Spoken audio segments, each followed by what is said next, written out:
ćemo otkriti ključni mineral koji ima nevjerojatno bitnu ulogu da vam pomogne u sprječavanju učestalog noćnog mokrenja.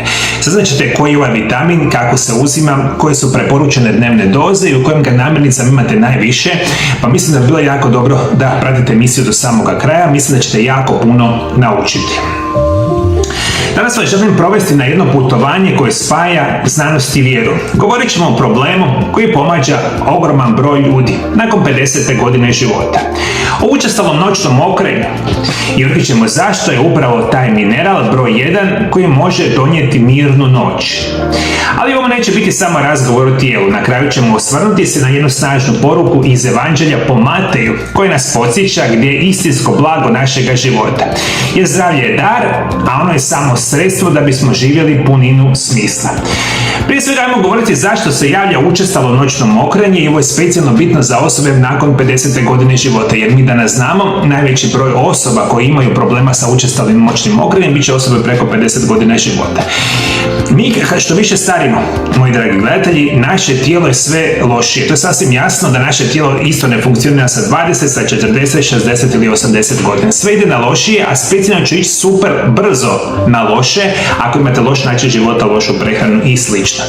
Vi kada nemate ovaj mineral, još ću vam reći kasnije jedan drugi mineral u vašem tijelu, kroničan nedostatak tih bitnih minerala utječe da između ostalog imate učestalo noćno mokrenje. Nakon 50. tijelo prolazi kroz promjene koje mijenjaju funkcioniranje mokraćnog sustava. Kod muškarca se često javlja povećana prostata koja pritišće mokraćnu cijev. A kod žena pad estrogena, slabi mišiće zdjelice i mjehura. Pa oni više ne mogu zadržati tekućinu kao prije, a osim toga razina hormona ADH koji noću inače koči stvaranje mokraće pada, pa bubrezi proizvode više tekućine. K tome dolazi do kronične bolesti poput dijabetesa i visokog krvnog tlaka, upale i nuspojave određenih lijekova. A sve to dovodi do nesanice, iscrpljenosti i pada kvalitete života. Ali ono što mnogi ne znaju je da jedan tihi, često zanemarivi uzrok reši u nedostatku najvažnijeg minerala koji će spriječiti vaše noćno mokrenje, će biti magnezij. Magnezij ima mnoge utjecaje na vašu mokraću i mokraćni mjehur, to ću malo kasnije reći, a veliki broj osoba je nažalost u kroničnom nedostatku samog magnezija. Zašto? Zato što ne uzimamo hranu bogatu magnezijem, ne uzimamo niti kvalitetne dodatke bogate magnezijem, a specijalno sve ove loše lijekove koje konzumiramo, stres, nesanica i loša prehrana, sve uništava magnezij u tijelu, pa ga itekako želimo uzimati. Magnezij je mineral života, on smiruje mišiće, regulira živčane impulse i vraća tijelu ravnotežu, a kad ga nema dovoljno, mišići mjehura postaju napeti, prenadraženi i skloni slanju lažnih signala za pražnjenje, a upravo zato se budimo iako mjehur nije pun. Dovoljna količina magnezija otpušta stjenke mjehura, smiruje upale, a i smiruje živčani sustav. Osim toga, magnezij pomaže u stvaranju melatonina i GABA neurotransmitera. Ključni za dubok i okrepljujući san. Nedostatak magnezija ima više od 80% osoba starijih od 50 godina života i to je jedan od tih ključnih razloga zašto imate učestalo noćno mokrenje. Morate zabaviti jednu informaciju jako bitnu. Vaše učestalo noćno mokrenje je vezano prije svega za funkcioniranje vašega živaca, jer vaš mokraćni mjehur koji vam aktivira noćno mokrenje, on to aktivira kao posljedica funkcioniranja živaca. Vaš mozak putem živaca iz našega tijela spaja se u mokraćni mjehur. I vama kada funkcija mozga putem funkcije živaca dolazi jako loša do mokraćnog mjehura, vi ćete imati učestalo noćno mokrenje. I puno nutrijenata igraju ključnu ulogu u funkcioniranju tog živčanog sustava. Magnezij će možda biti jedan od najbitnijih, jer kad popravite funkciju živčanog sustava, vaš mozak će znati puno bolje signale o mokraćni mjehur i to će vam spriječiti učestalo noćno mokrenje. Brojna istraživanja jasno potvrđuju djelovanje magnezija. Studija objavljena u European Urology pokazala je da je 6 tjedana redovitog uzimanja magnezija značajno smanjilo mokrenje kod gotovo 80% sudionika. Japanski znanstvenici otkrili su da magnezijev glicinat prepolovljuje noćne odlaske na WC kod žena starijih od 55 godina, a slične rezultate bilježi i International Urology Journal, naglašujući da magnezij ublažava simptome preaktivnog mjehura. Sve to pokazuje da magnezij vraća mjehur u smirenost i ravnotežu, a tijelu daruje ono što mu najviše treba, duboku krasnu noć. Naravno da neće uvijek biti nedostatak magnezija uzrok učestalog noćnog mokrenja, ali u velikom broju slučajeva, moji dragi gledatelji, će vam itekako pomoći. Ključ je da vi primijetite koji su možda simptomi nedostatka magnezija u tijelu, a malo prije sam rekao, studije pokazuju 80% osoba, specijalno nakon 50. godine, ima nedostatak magnezija. I jako možda ste, ili čak možda potpuno si sigurno kada imate učestalo noćno mokrenje, da vam fali magnezij. Kako prepoznati magnezij da vam nedostaje u tijelu?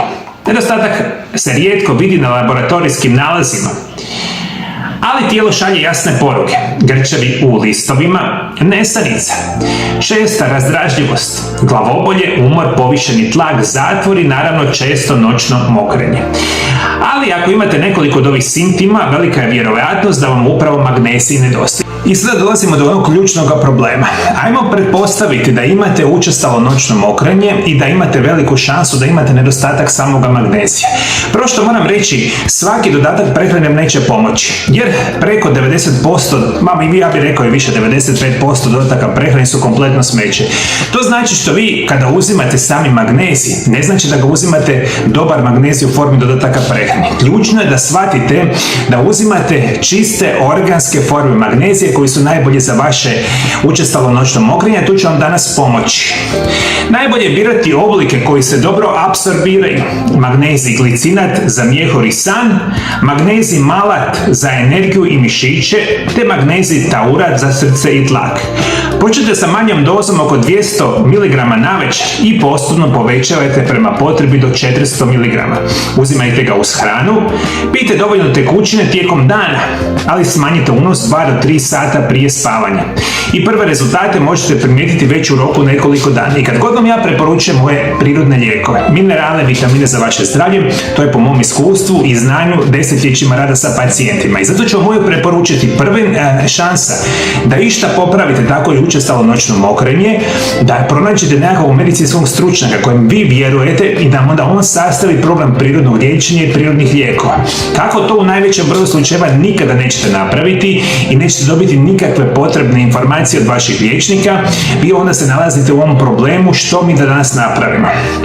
Ali ako ćete išta shvatiti i ako išta ćete pokušati, bez suradnje sa vašim medicinskim stručnjacima, uzimajte magnezij. Specijalno ću vam preporučiti magnezijev glicinat, 200 mg sat vremena prije spavanja i to tako redovito. Ajmo dalje govoriti koja je hrana bogata magnezij. Prirodni izvori magnezija jednako su važni kao i dodaci. U svoju svakodnevnicu uključite tamno lisnato zeleno povrće, poput špinata, blitve, orašaste plodove, posebno bademe i ješnjake. Sjemenke bundove i suncokreta, tamnu čokoladu sa visokim udjelom kakao, avokado, banane i mahunarke, a kombinacijom tih namirnica u tijelo ćete osigurati stalnu opskrbu magnezijem i tako pomoći vašem zdravstvenom, zapravo mokraćnom sustavu. Vama treba prije svega hrana bogata magnezijem. Kako to ništa ne jedete, jedemo ove otrove iz dućana, onda morate minimalno kupiti visoko kvalitetni magnezij, specijalno magnezijev glicinat, pa pokušajte na taj način vidjeti da li će vam pomoći kod vaših problema sa mjehurom. Magnezij nikad ne djeluje sam, njegov učinak višestruko raste kad ga pratimo sa drugim nutrijentima. Vitamin D3 omogućuje njegovu bolju apsorpciju, a vitamin B6 pomaže njegov ulazak u stanice. Kalij održava ravnotežu elektrolita i pojačava učinak magnezija na mišiće, a omega-3 masne kiseline iz ribe ili laneni sjemenki dodatno smiruje upale, dok cink podržava imunološki sustav i hormonalnu ravnotežu. I to je ono zašto vama treba stručna medicinska pomoć, moji dragi gledatelji. Jer svi ovi nutrijenti, nije to samo tako, popim jednu tabletu i mislim se super, odmah će nestati učestalo noćno mokrenje i bilo koja druga bolest. Zato treba stručno liječenje. Jer hrpa tih informacija i svi ti minerali, vitamini, prirodni lijekovi se kombiniraju na specijalan način da ima adekvatan učinak na vaše zdravlje.